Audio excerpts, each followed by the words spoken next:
waa qaybtii 14aad sheekada Hantaaqa Jacayl oo si taxane ah looga daawanayo janalka aan YouTube-ka ku leenahay ee Axmed Waaye Arag.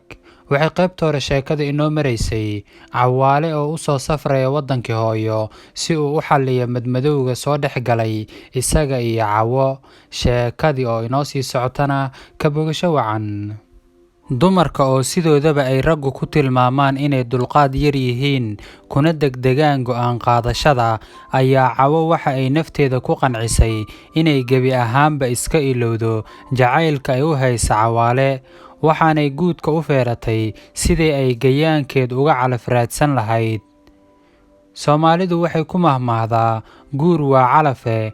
Waxa ay muddo gaaban Cawo sheeko dhex martay Yuusuf wuxuu ka shaqayn jiray bangiga dhexe ee Hargeysa, waxaanu ahaa mid da' ahaan ka guuroon Cawaale. Muddo gaaban gudaheed ayuu isfaham fiicani dhex maray Cawo iyo Yuusuf, kadibna waxay ku heshiiyeen sidii ay hawshooda u dhammaysan lahaayeen, loogana midho dhalin lahaa xiriirkan curdanka ah, lana yegleeli lahaa qoys. Sidii baanay u dhacday xaajadu. Muddo gaaban gudaheed ayuu Yuusuf u soo geed fadhiistay Cawona ku noqotay marwo reer kale u dhaxday. Wada socodka guurdoonku waa mid aad u qaaliya inta aan reer la dhisin. Haddii labada qofood aysan hore isku aqoon oo ay isbartaan iyagoo isku cusub, waxaa muhiima inay ka wada sheekaystaan arrimo badan, isuna sheegaan siraha ku xeeran noloshooda. Waana wax soo jireen ah oo nolosha ku dhisan in la isbarto oo wixii madmadow ahi meesha ka baxaan. Lamaanihii guurkoodu ku bilowdo madmadowna waxaa dhacda inuu guurkoodu inta badan ku dambeeyo mid burbura. Haddaba Yuusuf iyo Cawo may ahayn kuwo uu haasaawo badani dhex maray oo calafkunbaa meesha ka adeegaye, waxay ahaayeen kuwo degdeg isku mehersaday. Maalin Axada, bishuna tahay 10 Diseembar, ayuu Cawaale soo goostay tikidhkii diyaaradda Somali Airline si uu isbuuca dambe ugu boqolo wadankii hooyo, gaar ahaan magaalada Hargeysa, si uu meher ugu soo dejiyo qalanjaduu muddada dheer ku taamayay. Ileen waa nin wadankiisii uu muddo ka maqnaa tegaye, wuxuu galay tabaabushihii safarkiisa. Ilaahow nimaan wax ogeyn ha cadaabin. Waxa uu oomanaa aragtida Cawo. Wuxuu ku mashquulay hadiyaddii uu u iibin lahaa. Sideedaba xagga adeegga suuqa dumarka ragga kaga wanaagsane, Cawaale wuxuu ka codsaday Caasha oo ay daris ahaayeen inay ka caawiso sidii uu hadiyad qiimo leh ugu iibin lahaa Cawo. Siday kolba suuqa weyn ee magaalada Riyaad u dhex mushaaxaanba, 2 cisho ayay ku qaadatay inay ku helaan hadiyad fiican oo loo geeyo Cawo.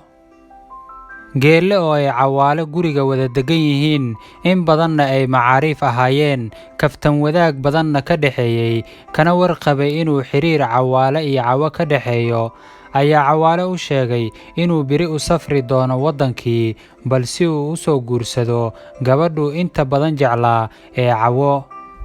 Geelle ayaa hadalkii bilaabay, oo deeniyahow taa yarina adiga way ku wareerisay, miyaad iska shaqaysatid?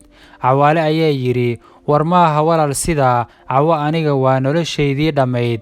Geelle ayaa yidhi, warwarka iska dhaaf, waan aqaanaa kaa gaas oo kale. Inta uu inan yar wadankii kaga yimaado, marka uu tagana arko iyadoo laga qaadaye, saaxiib naagi kolba waa ninkii ag jooga ee sheekadaas iska ilow. Cawaale inta qosla ayuu yidhi, dee jacayl baanad waxba ka aqoon Geelow.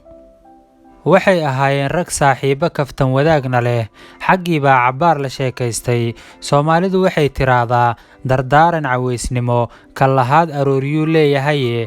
Xaggii baa mid kastaaba sariirtiisii u kacay, loona ballamay sidii beri hore loogu kallihi lahaa maadaama uu Cawaale safrayo. Inta badan dadku marka ay safar u diyaar garoobayaan, waxaa dhacda inayna hurdada sidii caadiga ahayd ugu iman, maadaama qofku ku fikirayo safarka uu beri geli doono. Sidaa daraaddeed, iyadoo taasi jirta ayaa haddana waxaa Cawaale u dheeraa boholyowga caashaqa iyo weliba guud ahaan hilowga uu qabay wadankiisii hooyo.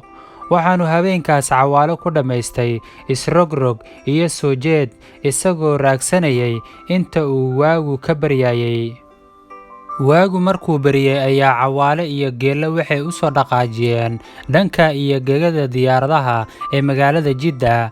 Geelle waxa uu wadan jiray gaari yar oo kuwa raaxada ah, isagaana Cawaale u soo qaaday madaarka maalintaas. Abbaaro 7 subaxnimo ayay diyaaraddii Somali Airline ka soo duushay gegada diyaaradaha ee magaalada Jidda, iyadoo u soo kicintiday dhankaas iyo magaalada Muqdisho.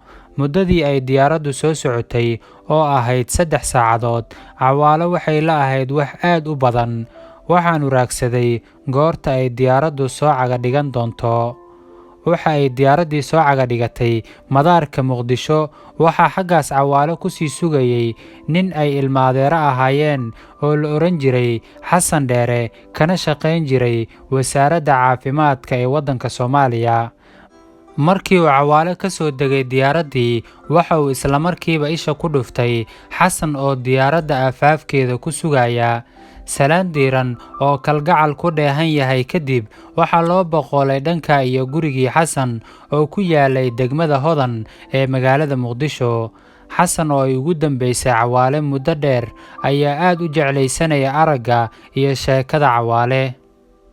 Kadib markii waaye waraysi dheer la galay, waxa uu Cawaale u sheegay Xasan inuu beri u ambabixi doono dhanka iyo magaalada Hargeysa.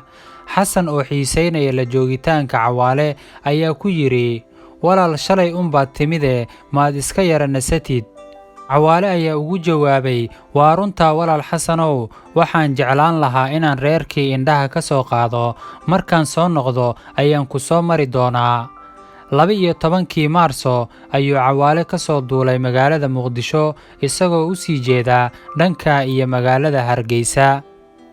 Cawaale intii uu dhexda ku soo jiray waxa uu ka fikirayay cidda ka hor imaan doonta ee ku soo dhoweyn doonta madaarka magaalada Hargeysa iyo inay Cawo ku jiri doonto, inkastoo aanu in muddo Cawo wax war ah ka helin oo ayna ka soo jawaabin warqadihii u dambeeyay ee uu soo diray, kuwaasi oo ugu sheegayay xilliga uu imanayo. La soco qaybaha dambe, inala wadaag aragtidaada. Waa maxay waxyaabaha dareenkaaga soo jiitay ee aad ku daawatay qaybtan? Waxaa inoo balana qaybaha dambe insha Allah.